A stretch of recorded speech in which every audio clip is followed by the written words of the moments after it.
இன்னைக்கு நம்ம கிச்சன்ல கருணைக்கிழங்கு ஃப்ரை எப்படி பண்றதுன்னு பார்க்கலாம். அதுக்கு நம்ம கருணைக்கிழங்கை இது மாதிரி கட் பண்ணிக்கலாம். ஸ்கொயர் ஷேப்ல ரொம்பவே தின்னா கட் பண்ணிக்கோங்க.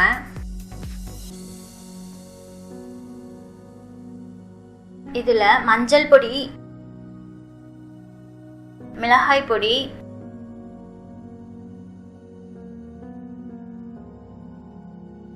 தேவையான அளவு உப்பு சேர்த்துக்கோங்க.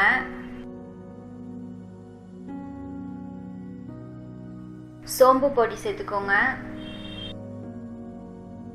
கொஞ்சமா லெமன் ஜூஸ் சேர்த்துக்கோங்க. இது நல்லா மிக்ஸ் பண்ணி விட்டுடலாம். ஒரு கடாயில கொஞ்சமா எண்ணெய் விட்டு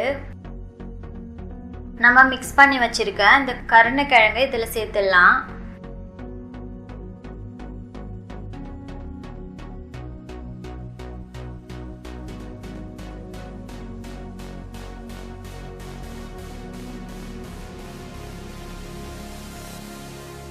இதுல கொஞ்சமா தண்ணி சேர்த்துக்கோங்க.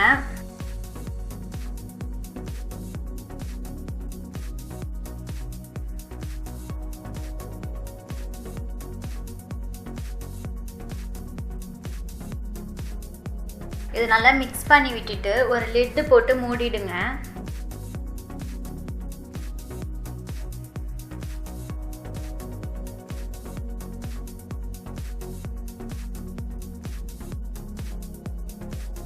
இது ஒரு 2-3 நிமிஷம் நல்லா வேகட்டும்.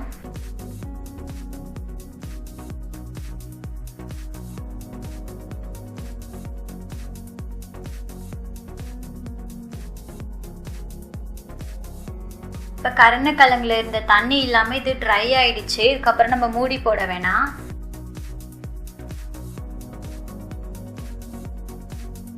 அடியில் ஒட்டாமல் இதை நம்ம எடுத்து விட்டுட்டே இருக்கலாம். சிம்மில் வச்சிருங்க.